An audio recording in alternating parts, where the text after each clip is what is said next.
السلام علیکم دوستو، آپ حضرات کے لیے میں ایسا واقعہ لے کر آیا ہوں جس کو سن کر آپ کے دل میں اللہ کی عبادت کرنے کا جذبہ پیدا ہو جائے گا انشاءاللہ۔ ویڈیو پوری ضرور دیکھیں۔ سود سے توبہ کا واقعہ۔ حضرت حبیب اجمی بہت ہی زبردست اولیاء میں سے ہوئے ہیں۔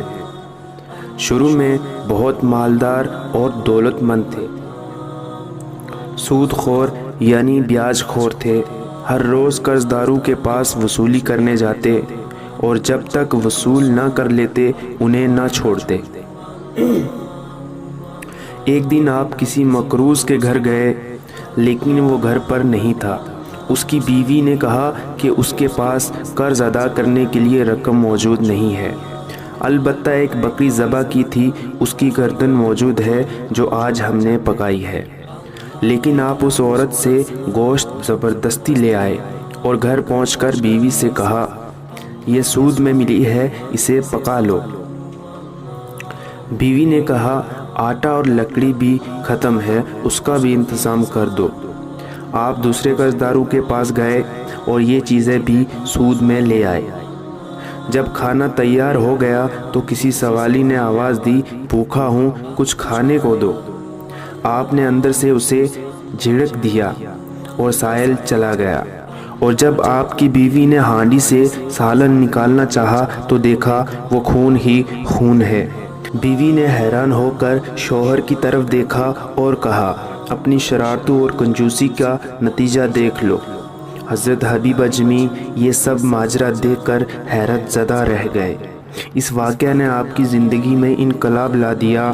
اسی وقت اپنی پچھلی غلطیوں سے توبہ کی۔ ایک روز باہر نکلے، راستے میں بچے کھیل رہے تھے۔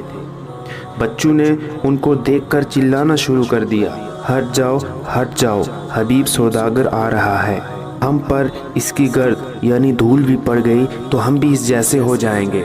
یہ سنا تو تڑپ اٹھے، ندامت سے سر جھکا لیا اور کہنے لگے، یا اللہ، بچوں پر بھی تو نے میرا حال ظاہر کر دیا۔ پھر آپ نے حضرت حسن بصری کی خدمت میں حاضر ہو کر توبہ کی اور سب قرض داروں کا قرض معاف کر دیا اور اپنا سارا مال و اسباب اللہ کی راہ میں دے دیا، اور دن کو روزہ، رات کو عبادت کرنے لگے۔ کچھ عرصہ بعد پھر انہی لڑکوں کے پاس سے گزرے تو ان لڑکوں نے آپس میں کہا، خاموش ہو جاؤ، حبیب عابد جا رہے ہیں۔ عابد مطلب عبادت کرنے والا۔ یہ سن کر آپ رونے لگے اور کہا، اے اللہ، یہ سب تیری طرف سے ہے۔ جب اس طرح عبادت کرتے کرتے کچھ مدت ہو گئی تو ایک روز بیوی نے شکایت کی، ضروریات کیسے پوری کی جائے۔ آپ نے بیوی سے فرمایا، اچھا کام پر جاتا ہوں، مزدوری سے جو ملے گا وہ لے آؤں گا۔ اس طرح آپ دن بھر گھر سے باہر رہ کر عبادت کرتے اور شام کو گھر واپس آ جاتے۔ بیوی ان کو خالی ہاتھ دیکھتی اور کہتی، یہ کیا معاملہ ہے؟ آپ فرماتے، میں کام کر رہا ہوں، جس کا کام کر رہا ہوں وہ بہت صحیح ہے۔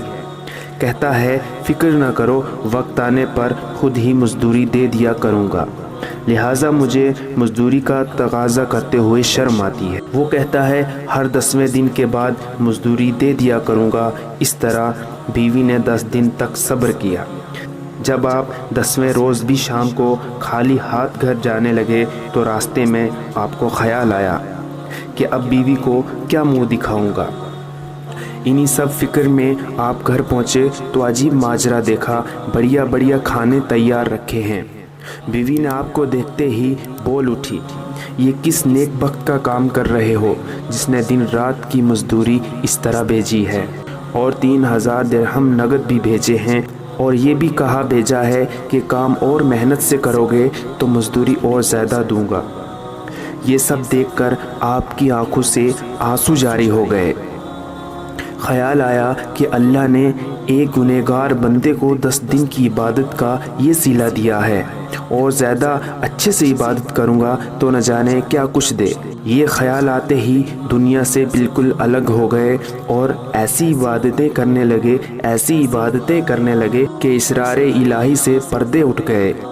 اللہ کی عنایتوں کا نزول شروع ہو گیا اور آپ کو مستجاب الدعوت کا درجہ ملا۔ جس کی ہر دعا قبول ہوتی ہے اس کو مستجاب الدعوت کہتے ہیں۔